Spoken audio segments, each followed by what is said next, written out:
Derrière la réalité quotidienne, il y a un monde fascinant dans lequel il apparaît que notre perception de l'univers est fausse. Le physicien Brian Greene nous emmène dans un voyage qui bouscule les lois de l'expérience humaine. Pourquoi ne voit-on jamais les événements se dérouler à l'envers? Selon les lois de la physique, c'est pourtant tout à fait possible.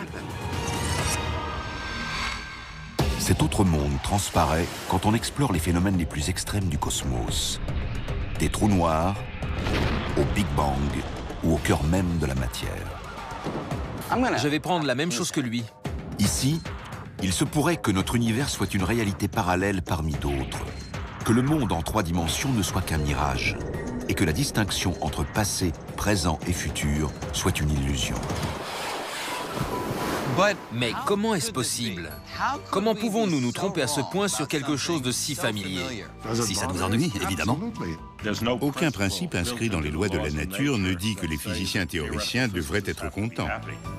C'est une perspective révolutionnaire qui ouvre les portes à une multitude de possibles. Nous allons nous rendre au royaume des particules minuscules, le monde quantique, où les lois semblent invraisemblables. On a l'impression que les choses n'aiment pas rester à un seul et même endroit. Pourtant, ces lois régissent l'univers. Les lois quantiques n'ont jamais été affirmées par l'expérience. Que révèlent-elles sur la nature de la réalité? Aujourd'hui, dans la magie du cosmos, faisons un saut quantique.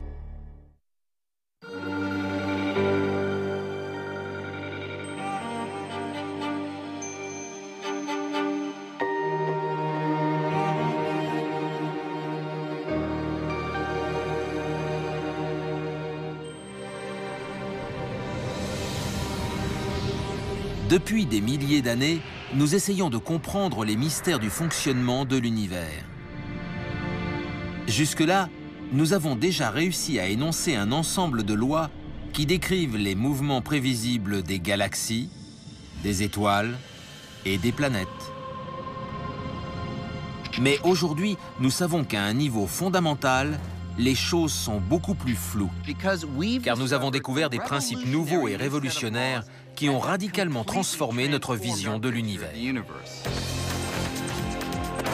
Dans l'espace, à New York, et jusque dans le monde de l'infiniment petit, ces mystérieuses lois qui ont fait basculer notre conception du monde redéfinissent notre compréhension de la réalité. Ce sont les lois de la mécanique quantique. La mécanique quantique régit les phénomènes à l'œuvre dans chaque atome et particule du moindre morceau de matière. Qu'il s'agisse d'étoiles et de planètes, de roches et d'immeubles, ou de vous et moi. Dans la vie de tous les jours, on ne remarque pas les bizarreries de la mécanique quantique. Mais elles sont bel et bien là. Il suffit de savoir où chercher. Pour cela, il faut changer de point de vue et descendre au niveau de l'infiniment petit, les atomes et les particules. Au niveau quantique, les lois qui gouvernent ce monde semblent complètement différentes des principes familiers qui régentent les grands objets du quotidien. Et quand on commence à les appréhender, on ne voit plus les choses de la même façon. Il est presque impossible de se représenter la bizarrerie des choses à l'échelle de l'infiniment petit.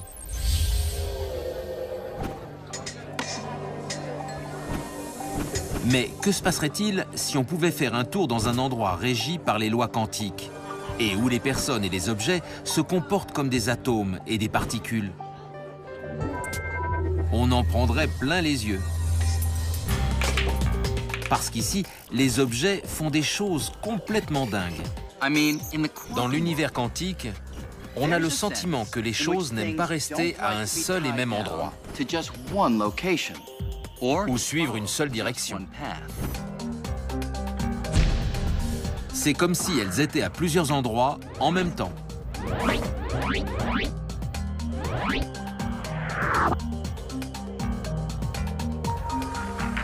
Ce que je fais ici a des répercussions immédiates ailleurs, même s'il n'y a personne. Et ce n'est pas le plus étrange. Si les gens se comportaient comme les particules à l'intérieur d'un atome, la plupart du temps, on ne saurait pas où ils se trouvent. En fait, ils pourraient être absolument n'importe où, jusqu'à ce qu'on les cherche. Bonjour, je vais prendre la même chose que lui. Mais alors, pourquoi croyons-nous à ces lois insolites? Eh bien parce que depuis plus de 75 ans, nous les utilisons pour prédire la façon dont les atomes et les particules se comportent. Et qu'au fil des expériences, les lois quantiques se sont toujours vérifiées.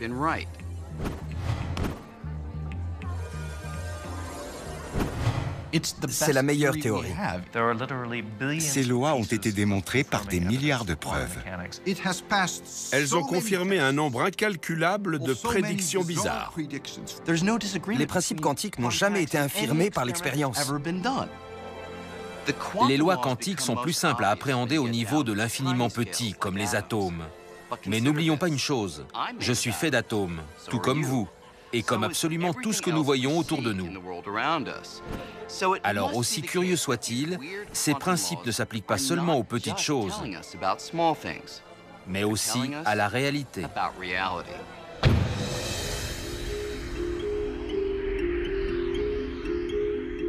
Comment avons-nous découvert ces lois étranges qui semblent contredire une grande partie de ce que nous pensions savoir de l'univers? Il n'y a pas si longtemps, on croyait avoir à peu près tout compris. Les principes qui gouvernent l'orbite des planètes autour du Soleil, la trajectoire courbe d'une balle dans le ciel, la façon dont les ondulations se propagent à la surface d'un plan d'eau. Ces lois ont été énoncées par des équations qui constituent la mécanique classique. Elles nous permettaient de prédire le comportement des choses avec certitude. Tout semblait parfaitement logique jusqu'au jour où, il y a environ un siècle, les scientifiques ont tenté d'expliquer certaines propriétés de la lumière.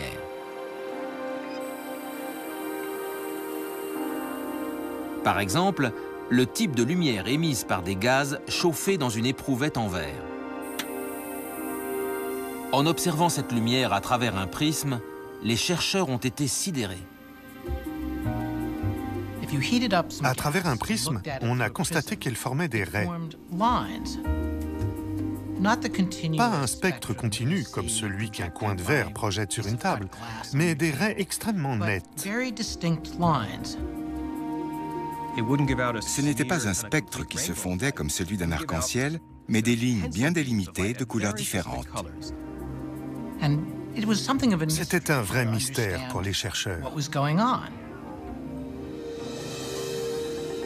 Une explication a été avancée.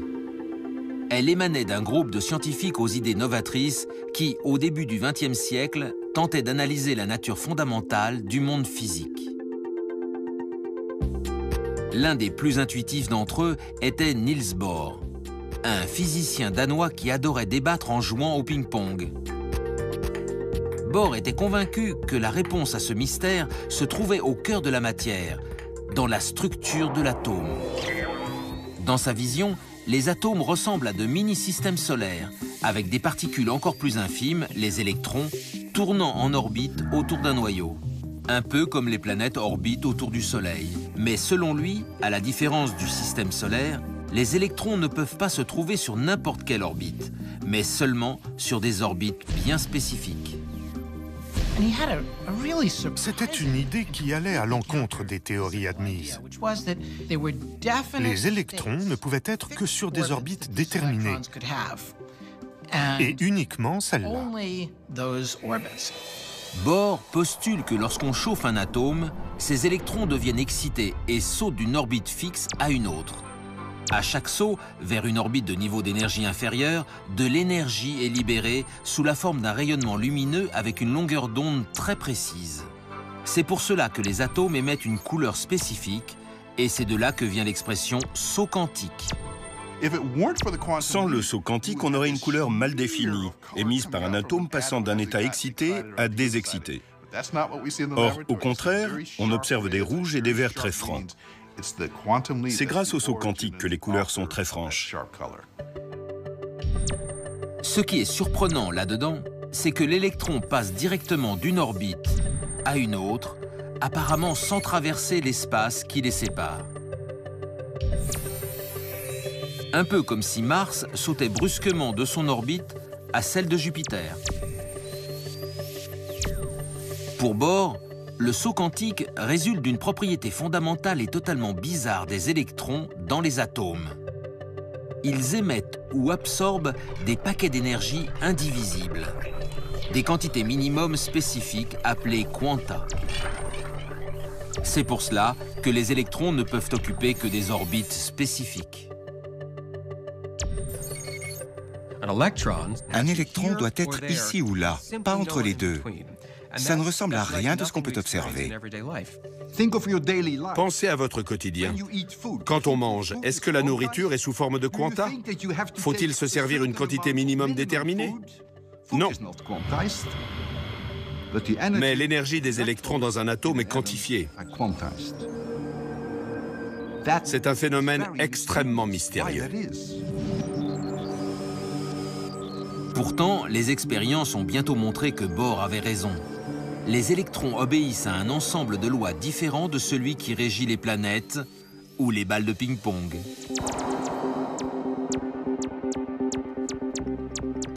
Sa découverte a complètement changé la donne.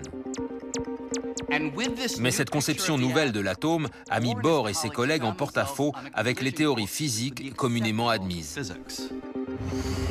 Le saut quantique n'était qu'un début.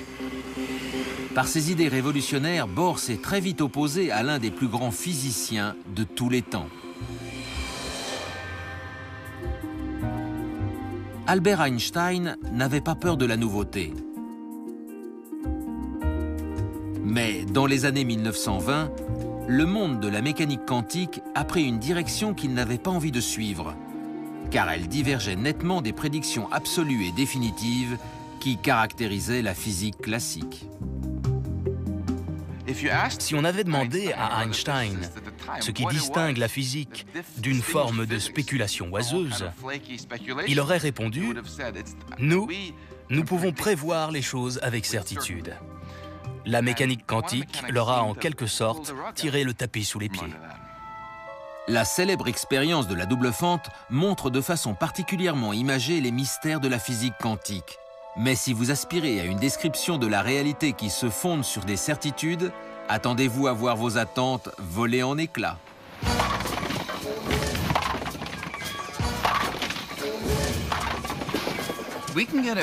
On peut se faire une idée de cette expérience et de la façon dont elle a bouleversé notre vision de la réalité en réalisant une expérience similaire, non pas au niveau des particules, mais avec des objets plus ordinaires, comme ceux qu'on trouve ici, dans un bowling. Mais avant, il va falloir que je réaménage un peu la piste.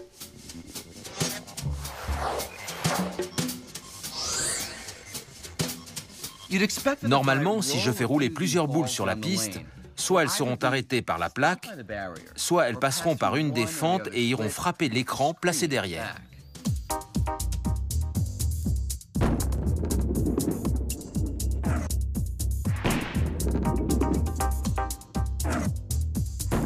C'est exactement ce qui se produit. Les boules qui passent dans les fentes viennent déchirer l'écran pile dans l'axe de la fente gauche ou de la fente droite.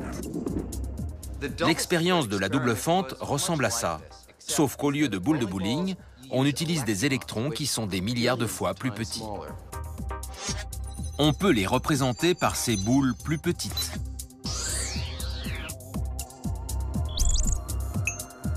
Voyons ce qui se passe quand j'en lance plusieurs. Quand les électrons passent dans les fentes, il se produit un phénomène complètement différent derrière la plaque. Au lieu de déchirer l'écran détecteur en seulement 2 points, les électrons sont disséminés sur toute la surface et dessinent des bandes verticales, y compris dans la zone comprise entre les 2 fentes. Alors qu'en toute logique, elles devraient être protégées des impacts. Comment expliquer cela? Pour les physiciens, même dans les années 1920, cela ne pouvait signifier qu'une seule chose. Il s'agit d'ondes. Comme les vagues, les ondes font un tas de choses que des boules de bowling ne peuvent pas faire. Elles peuvent se scinder et se combiner. Si j'envoie une vague à travers la double fente, elle se scinde d'abord en deux. Puis les deux vagues résultantes se rencontrent.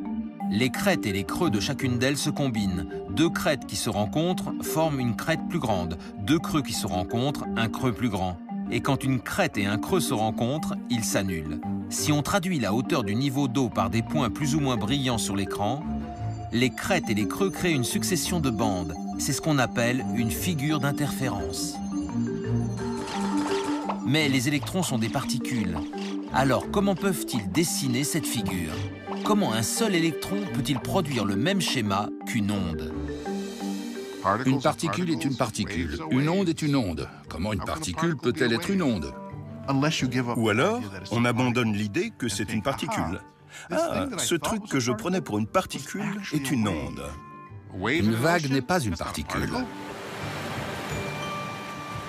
L'océan est fait de particules, mais ces vagues n'en sont pas.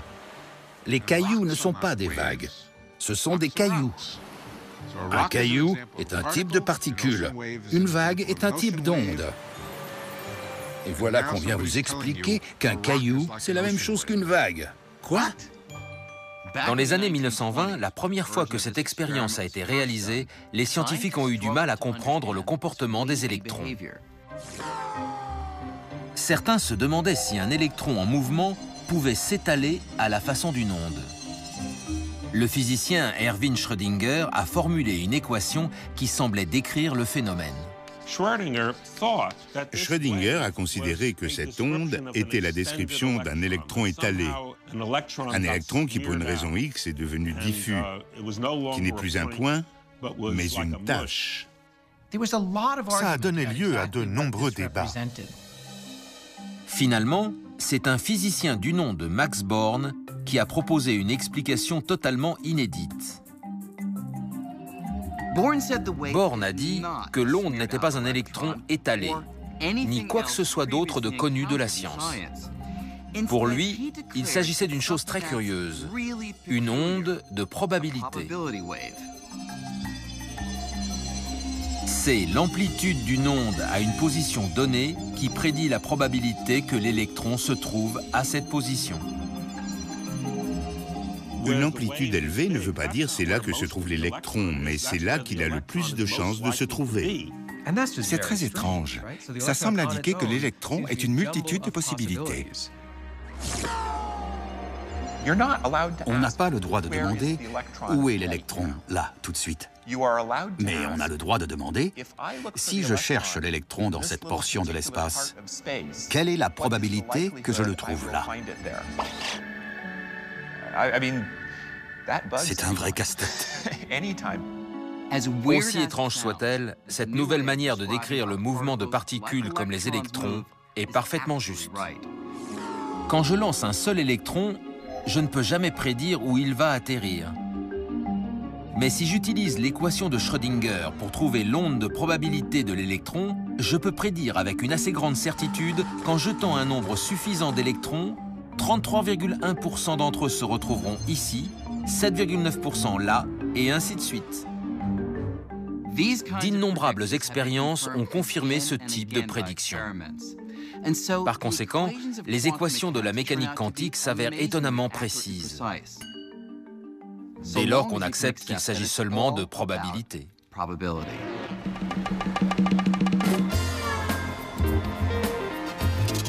Si pour vous, le mot « probabilité » équivaut à « devinette », les casinos de Las Vegas vous démontreront que vous avez tort. Tentez votre chance à n'importe quel jeu de hasard et vous constaterez le pouvoir des probabilités. Disons que je mise 20 $ sur le 29 à la roulette.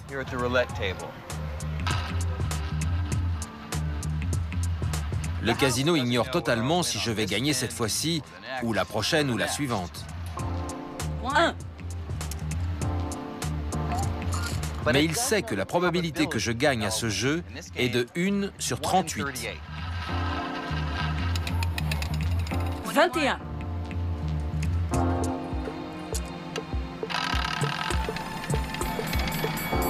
29.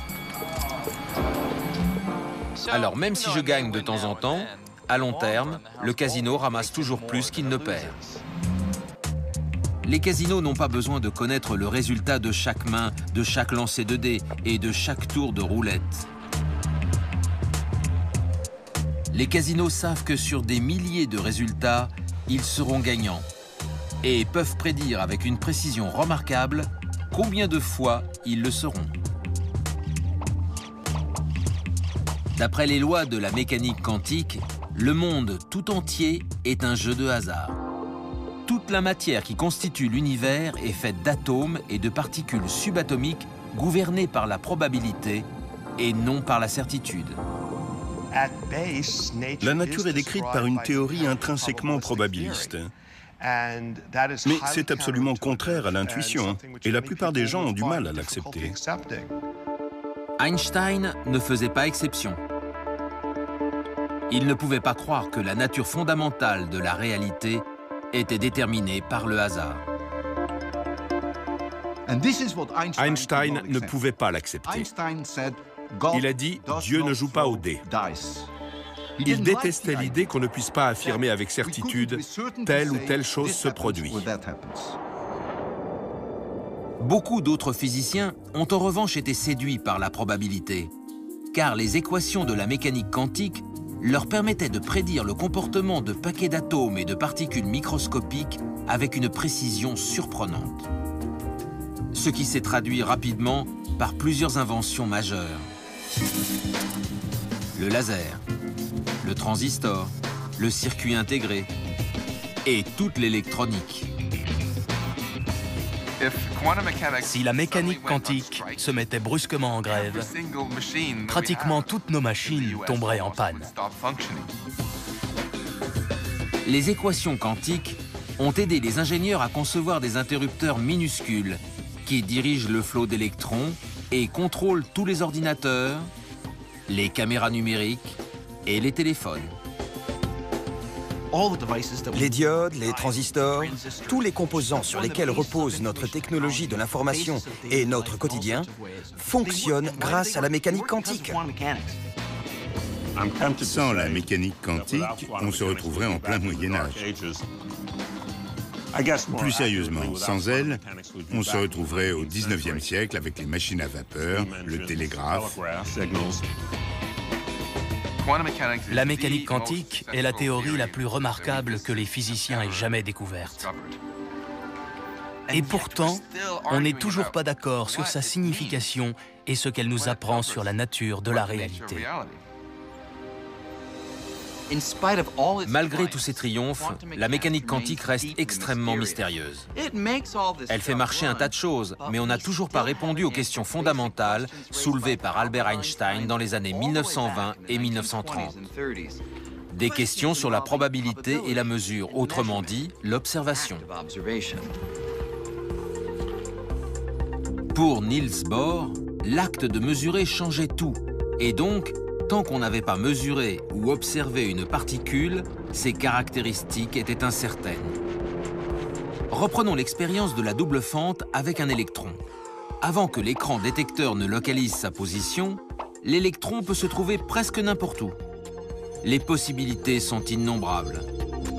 Ce n'est qu'au moment où on l'observe, et à ce moment seulement, que l'incertitude concernant sa position est levée. D'après la théorie de Niels Bohr, l'action de mesurer une particule contraint celle-ci à abandonner toutes les autres positions qu'elle aurait pu avoir pour une position définie où on l'observe. C'est l'acte de mesure qui force la particule à faire ce choix. Niels Bohr acceptait que la réalité soit par nature floue, pas Albert Einstein. Ce dernier croyait en la certitude, pas seulement quand on mesure ou observe quelque chose, mais à n'importe quel moment. D'ailleurs, il a dit « J'aime à penser que la Lune est là, même quand je ne la regarde pas. » C'est ce qui l'agaçait. La réalité de l'univers dépend-elle réellement du fait qu'on le regarde? C'est bizarre. Einstein était convaincu qu'il manquait quelque chose dans la théorie des quantas. quelque chose qui décrive les caractéristiques détaillées des particules, comme leur position, même quand on ne les observe pas. Mais à cette époque, peu de physiciens partageaient cette préoccupation. Pour lui, ce n'était pas faire son boulot de physicien jusqu'au bout. Cette théorie n'était pas mauvaise, mais elle était incomplète. C'était le refrain d'Einstein. La mécanique quantique n'est pas incorrecte, mais en l'état, elle n'est pas complète. Elle n'englobe pas tout ce qu'on peut prédire avec certitude. Niels Bohr ne voulait pas en démordre.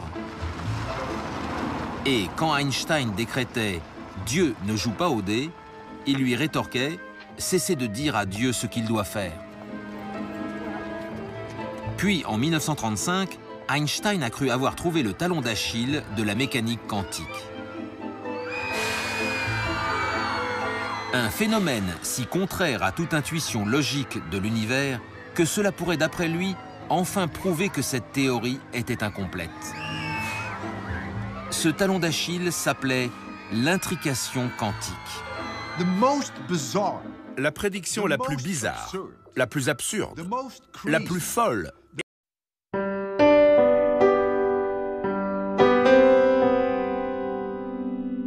et la plus ridicule de la mécanique quantique, c'est l'intrication.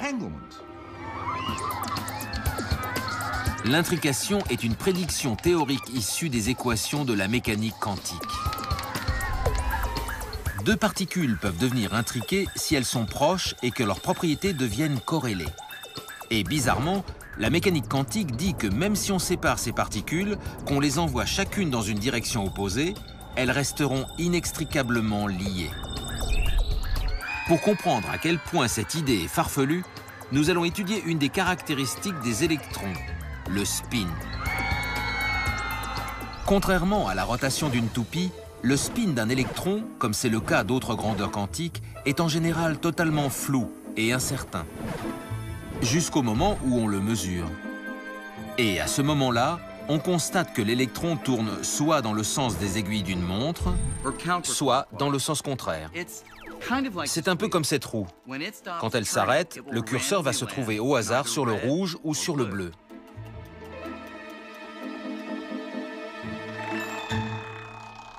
Maintenant, imaginez une seconde roue.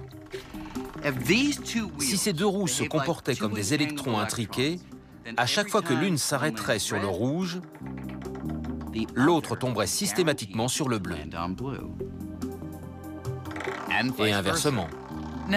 Étant donné que les roues ne sont pas reliées, c'est déjà bizarre. Mais la théorie défendue par Niels Bohr et ses collègues va encore plus loin. Elle prédit que si l'une des deux roues est très éloignée, même si elle est sur la Lune, sans qu'elle soit reliée par un fil ou un transmetteur, eh bien, même dans ces conditions, si le curseur de l'une est sur le rouge, celui de l'autre sera à coup sûr sur le bleu. Autrement dit, si on mesure une particule ici, non seulement on affecte cette particule, mais on affecte aussi celle avec laquelle elle est intriquée, quel que soit leur éloignement. Pour Einstein, cette idée d'une connexion longue distance entre des roues ou des particules était si ridicule qu'il a parlé d'action fantôme. Action fantôme à distance. Quand on mesure l'action d'une des particules à un endroit, il semble que l'autre le sache comme par magie, même si elle est très loin. Ce qui est étonnant, c'est qu'en mesurant une particule, on affecte l'état de l'autre, on la modifie. Il n'y a pas de poulie, pas de fil téléphonique, rien qui les relie. Alors comment ce que je fais ici a-t-il un impact sur ce qui se passe là-bas? Il est impossible qu'elles communiquent entre elles. C'est franchement bizarre. Et c'est un phénomène sur lequel Einstein s'est interrogé en 1935. Einstein refusait le concept d'intrication. Il s'est donc convaincu que c'étaient les calculs qui étaient bizarres, pas la réalité. Il a admis que les particules intriquées existaient, mais pour lui, il y avait une explication plus simple à ce phénomène et qui n'avait rien à voir avec une mystérieuse connexion longue distance. Il affirmait même que les particules intriquées étaient comme une paire de gants. Imaginez qu'on sépare les deux gants et qu'on les place chacun dans une mallette. Puis, on me fait livrer l'une des deux, tandis que l'autre est envoyée en Antarctique.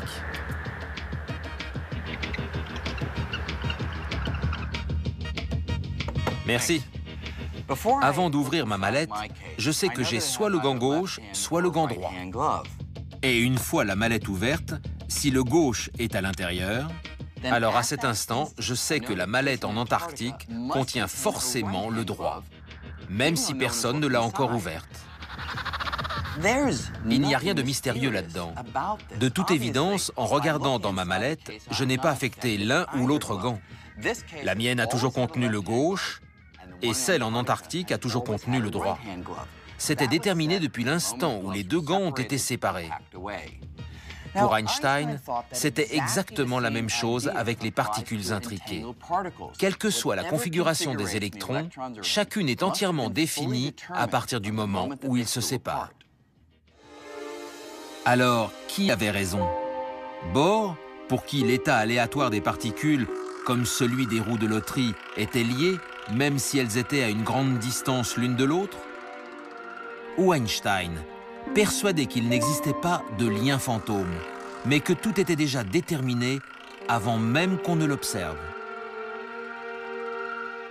C'est vraiment difficile de savoir qui a raison, Bohr ou Einstein. Parce qu'Einstein dit « une particule possède un spin défini avant qu'on ne le mesure ». Comment pouvez-vous le savoir? Lui objecte Bohr. Eh bien, mesurez-le et vous trouverez la valeur de son spin. Et Bohr rétorque, mais c'est le fait de mesurer qui donne au spin une valeur définie. À l'époque, personne ne savait comment résoudre le problème. Et on a fini par le considérer comme une question philosophique et non scientifique. À sa mort, en 1955, Einstein était toujours convaincu que la mécanique quantique offrait, au mieux, un tableau incomplet de la réalité.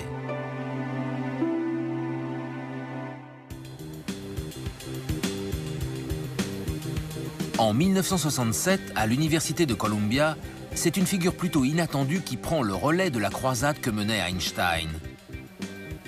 John Clauser, un étudiant en doctorat d'astrophysique. La seule matière qui l'empêche d'avoir son diplôme est justement la mécanique quantique. À l'époque, malgré tous mes efforts, je ne comprenais rien à la mécanique quantique.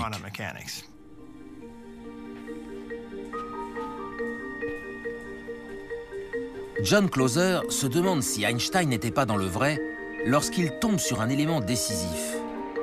Une publication peu connue d'un physicien irlandais obscur du nom de John Bell.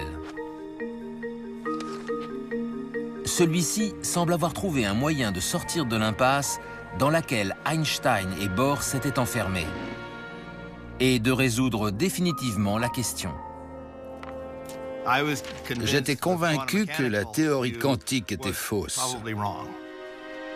Dans son article, John Bell dit avoir trouvé un moyen de savoir si des particules intriquées communiquent réellement par le biais d'une action fantôme, comme les deux roues. Ou bien si une telle action n'existe pas et que l'état des particules est défini dès le départ, comme pour la paire de gants. En outre, grâce à des calculs savants, Bell démontre que si la théorie de l'action fantôme n'était pas avérée, alors la mécanique quantique ne serait pas seulement incomplète, comme le pensait Einstein, elle serait erronée. Je me suis dit, c'est un des plus beaux raisonnements que j'ai jamais vus. John Bell était un théoricien, mais son article montre que le débat pourrait être tranché à condition de construire une machine capable de créer et de comparer de nombreuses paires de particules intriquées. John Bell en avait fait une question expérimentale. Ce n'était plus seulement un débat philosophique.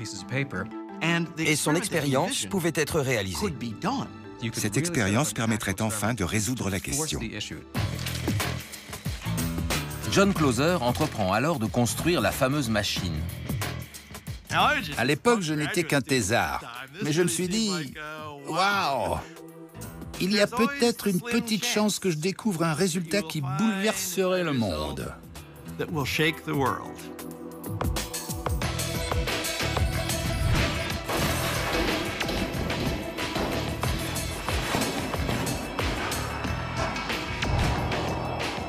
La machine qu'ils mettent au point peut mesurer des milliers de paires de particules intriquées et les comparer dans de nombreuses directions.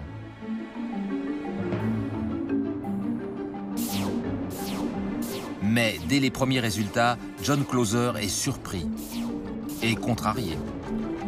Je n'arrêtais pas de me demander où est-ce que je me suis trompé? Où sont les erreurs? Il recommence ses expériences.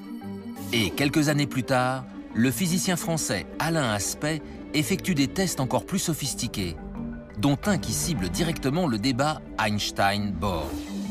D'après Alain Aspect, pour que la mesure des propriétés de l'une des particules influence directement l'autre, il faudrait qu'un signal voyage entre elles plus vite que la vitesse de la lumière. Or, Einstein lui-même a démontré que c'était impossible. La seule autre explication est la fameuse action fantôme à distance, ce que confirment les expériences d'Alain Aspect. Ces résultats font l'effet d'une bombe. Ils prouvent que les calculs de la mécanique quantique sont corrects. L'intrication existe. Des particules quantiques peuvent être corrélées à travers l'espace. Mesurer les propriétés de l'une a une influence instantanée sur l'autre, comme si la distance qui les sépare n'existait pas. Ce en quoi Einstein ne voulait pas croire. L'action fantôme à distance existe bel et bien. J'étais désolé de ne pas avoir pu réfuter la mécanique quantique parce que j'avais... Et j'ai toujours un mal fou à la comprendre. C'est le phénomène le plus étrange de la mécanique quantique. C'est impossible de l'appréhender. Ne me demandez pas pourquoi ni comment ça marche. C'est une question qu'on n'a pas le droit de poser. Tout ce qu'on sait, c'est que le monde fonctionne comme ça. À partir du moment où on admet que le monde fonctionne bizarrement, nous serait-il possible d'utiliser ce phénomène d'action fantôme à distance et de le tourner à notre avantage? Il y a longtemps que l'homme rêve de transporter des personnes et des objets d'un endroit à un autre sans qu'ils aient à parcourir la distance qui les sépare.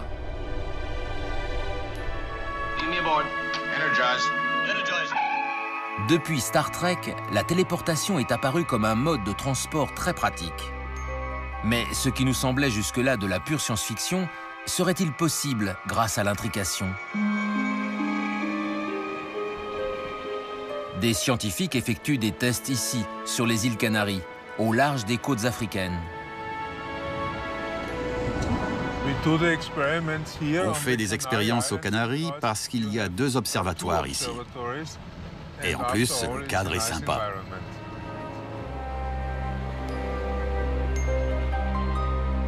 Anton Zeilinger est encore loin de pouvoir téléporter qui que ce soit. En revanche, il tente d'utiliser l'intrication quantique pour téléporter des particules individuelles, plus exactement des photons, les particules associées à la lumière. Il commence par créer une paire de photons intriqués dans un laboratoire sur l'île de La Palma. L'un des photons reste à La Palma, tandis que l'autre est envoyé par un laser sur l'île de Tenerife à 143 km de là. Ensuite, Anton Zeilinger fait intervenir un 3e photon, celui qu'il compte téléporter, et le fait interagir avec le photon intriqué resté à La Palma. Son équipe étudie cette interaction et compare l'état quantique de chacune des 2 particules. C'est là que ça devient intéressant. Grâce au phénomène d'action fantôme à distance, les scientifiques peuvent utiliser le résultat de la comparaison pour transformer le photon intriqué qui est sur Tenerife en une copie identique du 3e photon. Au final, c'est comme si ce dernier avait été téléporté à travers l'océan sans franchir l'espace qui sépare les 2 îles. En quelque sorte, on extrait l'information contenue dans l'original et on fabrique un nouvel original là-bas. Grâce à cette technique, le physicien a réussi à téléporter des dizaines de particules.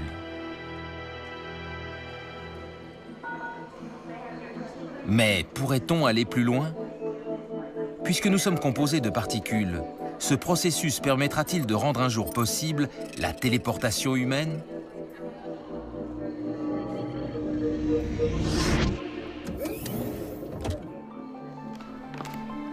Bonjour, bienvenue à New York. Imaginons que je veuille aller à Paris pour y déjeuner. En théorie, l'intrication pourrait un jour me le permettre. Voilà ce qu'il me faut. Une chambre à particules ici, à New York, intriquée avec une autre chambre à particules à Paris. Par ici, Monsieur Green. Je monte dans un silo qui fonctionne comme un scanner ou un fax. Pendant que la machine scanne les particules dont je suis composé, bien plus nombreuses que les étoiles dans l'univers observable, elle scanne simultanément les particules dans l'autre chambre et établit une liste comparative de l'état quantique des deux ensembles de particules. C'est là qu'intervient le phénomène de l'intrication. Par le biais de l'action fantôme à distance, cette liste répertorie le lien entre l'état original de mes particules et l'état de celles qui se trouvent à Paris. Ensuite, l'opératrice envoie cette liste à Paris, où son collègue reconstruit l'état quantique rigoureux de chacune de mes particules grâce aux informations fournies et matérialise un nouveau moi. En réalité, les particules n'ont pas voyagé de New York à Paris. C'est le phénomène d'intrication qui permet d'extraire mon état quantique à New York et de le reconstituer intégralement à Paris.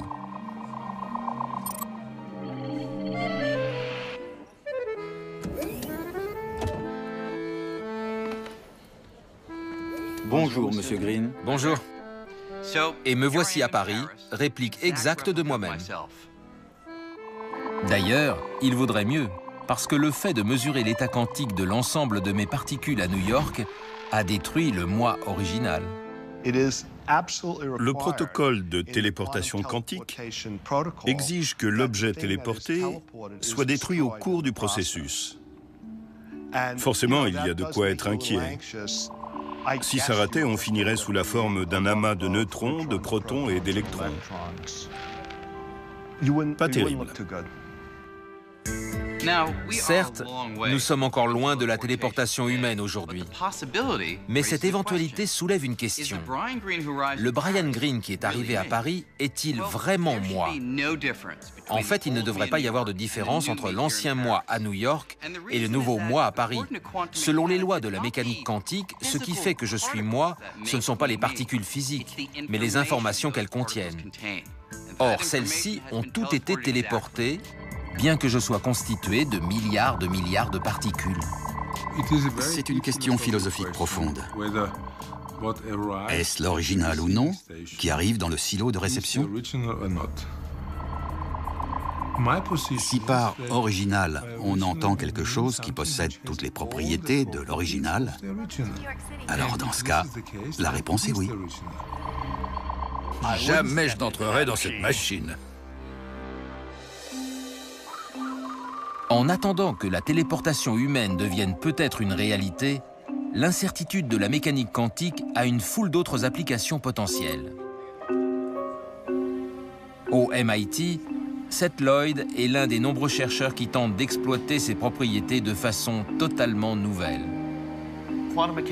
La mécanique quantique est bizarre. Quand on tombe sur des citrons bizarres, autant en faire une citronnade, pas comme les autres. La citronnade de Seth Lloyd, c'est un ordinateur quantique. Voilà l'intérieur d'un ordinateur quantique. Cette machine bizarroïde a beau ne pas ressembler à un PC classique, elle parle pourtant le même langage. Un code binaire, une langue informatique faite de 0 et de 1, appelée bit. Le plus petit élément d'information est un bit. Dans le principe, un ordinateur décompose l'information en éléments encore plus petits et les manipule à toute allure. Contrairement aux bits classiques, dont la valeur est soit 0, soit 1, les bits quantiques sont beaucoup plus souples. Disons qu'ici, on a des bits. Ici, 0 et là, 1. C'est une information. Mais si c'est à la fois ici et là, on a un bit quantique, ou qubit. De même qu'un électron peut à la fois tourner dans le sens des aiguilles d'une montre et dans le sens inverse, un qubit peut prendre simultanément les valeurs de 0 et de 1, ce qui en fait un élément multitâche. Ça veut dire qu'on peut effectuer des calculs d'une complexité inimaginable. En théorie, un qubit peut être n'importe quel élément qui se comporte selon les lois quantiques, comme un électron ou un atome. Ici, il s'agit de minuscules circuits supraconducteurs conçus grâce à la nanotechnologie et capables de fonctionner simultanément dans deux directions.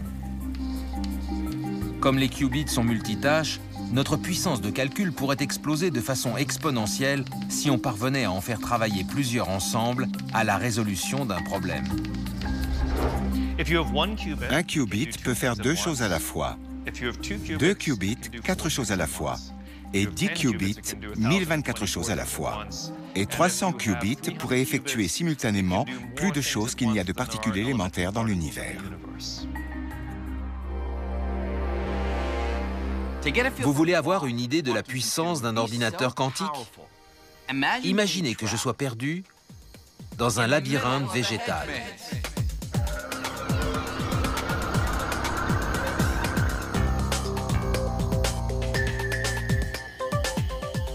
J'aimerais trouver la sortie le plus vite possible. Mais les possibilités sont innombrables et je suis obligé de les essayer une par une.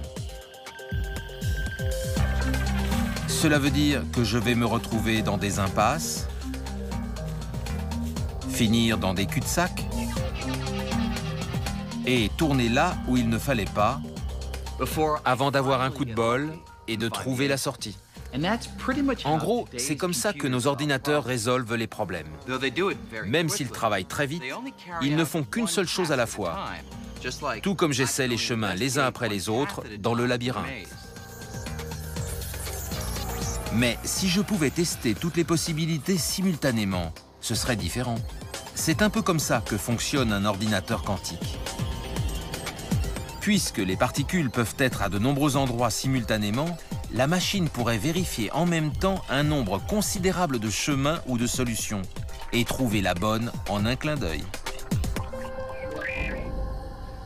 Bon, dans un labyrinthe, il y a un nombre limité de chemins à explorer, et même un ordinateur classique trouverait la sortie rapidement. Mais imaginez un problème qui comporte des millions ou des milliards de variables, comme prévoir la météo à long terme. On pourrait anticiper les catastrophes naturelles comme les séismes et les ouragans. Résoudre ce genre de problème aujourd'hui serait impossible, car il faudrait pour ça des machines d'une taille colossale. Mais un ordinateur quantique pourrait faire le travail avec seulement quelques centaines d'atomes, et le cerveau de cet ordinateur serait plus petit qu'un grain de sable. Nous savons de mieux en mieux exploiter la puissance du monde quantique. Qui sait jusqu'où cela nous emmènera? Mais il ne faut pas oublier qu'au cœur de cette théorie qui nous a tellement apporté, une question fondamentale reste sans réponse. Qu'advient-il de toutes les bizarreries qu'on observe au niveau quantique, à l'échelle des atomes et des particules? Comment se fait-il que dans le monde quantique, les choses flottent dans un état d'incertitude, en partie ici et en partie là? Alors que vous et moi, qui sommes faits d'atomes et de particules, semblons figés à jamais dans un état bien défini. Nous sommes toujours soit ici, soit là. Niels Bohr n'a jamais réellement expliqué pourquoi l'incertitude du monde quantique paraissait disparaître à mesure que les choses augmentaient en taille. Aussi puissante et précise que soit avérée la mécanique quantique, les scientifiques n'ont toujours pas résolu ce mystère. Certains sont convaincus qu'il manque des détails dans les équations quantiques. Même si les possibilités sont immenses dans le monde de l'infiniment petit, ce sont ces détails manquants qui recalculent les chiffres à mesure qu'on passe du niveau des atomes au niveau des objets, Et donc, il devient clair que toutes ces possibilités, sauf une, disparaissent. Ce qui donne un seul résultat défini.